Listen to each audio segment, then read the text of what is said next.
20절까지 한번 참고해 보세요. 예수께서 가이사랴 빌립보 지방에 이르러 제자들에게 물어 가라사대 사람들이 인자를 누구라 하느냐 가로되 더러는 세례 요한 더러는 엘리야 어떤 이는 예레미야나 선지자 중에 하나라 하나이다. 가라사대 너희는 나를 누구라 하느냐 시몬 베드로가 대답하여 가로되 주는 그리스도시요 살아계신 하나님의 아들이시니이다. 예수께서 대답하여 가라사대 바요나 시몬아 네가 복이 있도다. 이를 너에게 알게 한 이는 혈육이 아니요 하늘에 계신 내 아버지시니라. 또 내가 너에게 이르노니 너는 베드로라. 내가 이 반석 위에 내 교회를 세우리니 음부의 권세가 이기지 못하리라. 내가 천국 열쇠를 너에게 주리니 네가 땅에서 무엇이든지 매면 하늘에서도 매일 것이요 네가 땅에서 무엇이든지 풀면 하늘에서도 풀리리라 하시고 이에 제자들을 경계하사 자기가 그리스도인 것을 아무에게도 이르지 말라 하시니라. 아멘. 예수님 육체로 계실 때까지는 예수는 그리스도라는 말을 하지 말라 이렇게 입을 봉하셨습니다. 그러니까 예수님 육체로 계시는 동안까지는 그리스도라는 명칭을 쓰지 않고 예수라는 이름으로 알려주셨어요.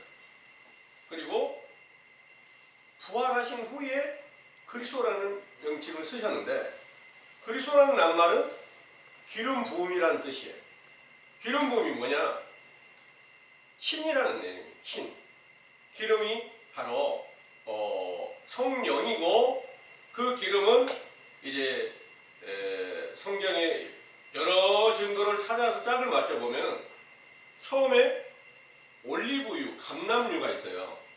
감람유에다 여러 향료와 여러 하나님께서 명하는 향료를 써서 관유라는 것을 만들라고 명하십니다.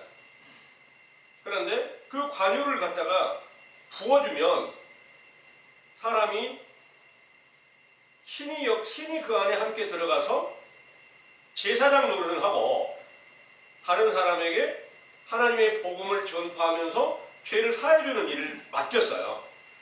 그런데 예수님께서 이 땅에 오심은 바로 모든 죄를 사해주는 제사장으로 모든 일을 완전하게 하실 수 있는 만왕의 왕으로 이렇게 나타나실 것을 예언하신 바 따라 이루셨는데 육체로 계시는 동안에는 똑같은 하나님 그리스도 자신입니다. 성령으로 잉태되신 그분은 하나님의 아들이고 그리스도란 말이에요. 그리스도인데 왜 육체로 계신 동안에는 그리스도라는 이름을 지금 분명히 알려주신 것이 아버지가 알려주셨다고 했지만 아버지가 어디 계세요? 예수님 안에 계신 거예요.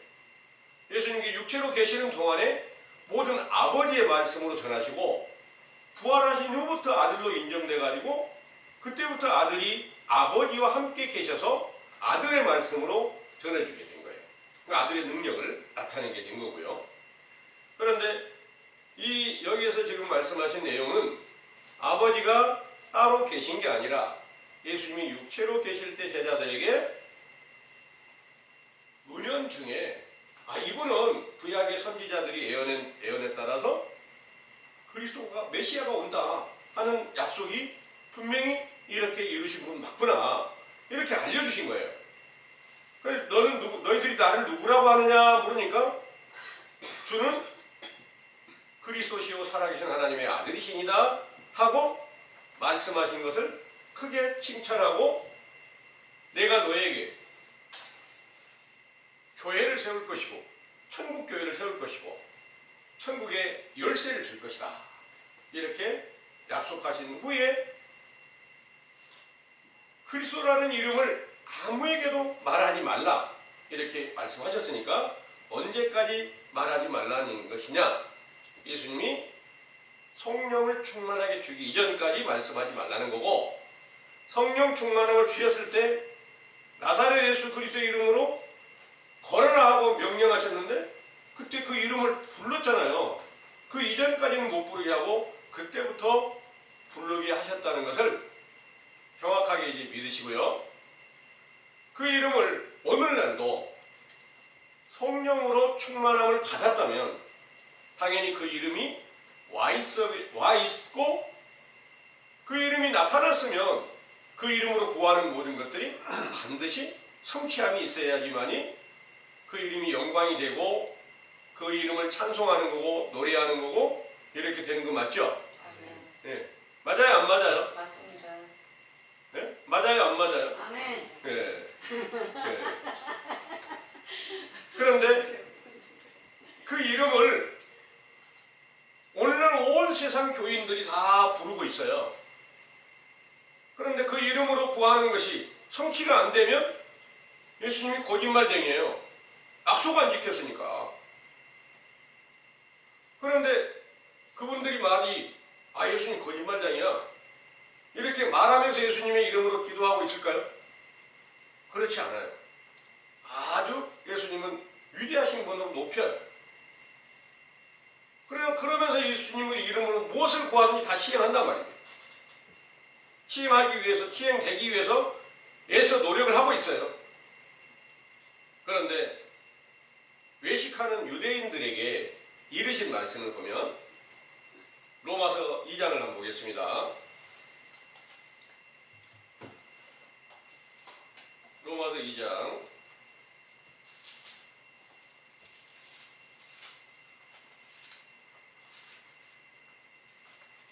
17절에서부터 24절까지 통과해 보겠습니다.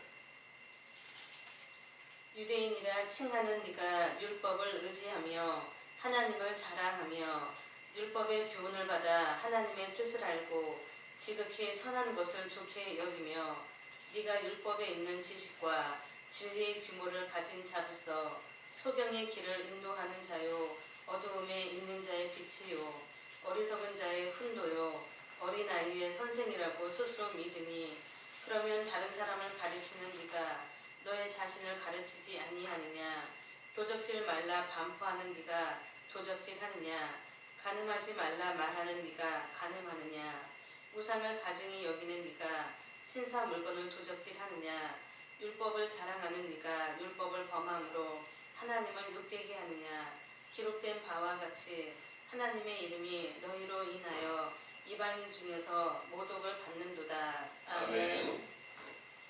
여기 24절에 기록된 바와 같이 하나님의 이름이 너희로 인하여 이방인 중에서 모독을 받는도다 그랬어요.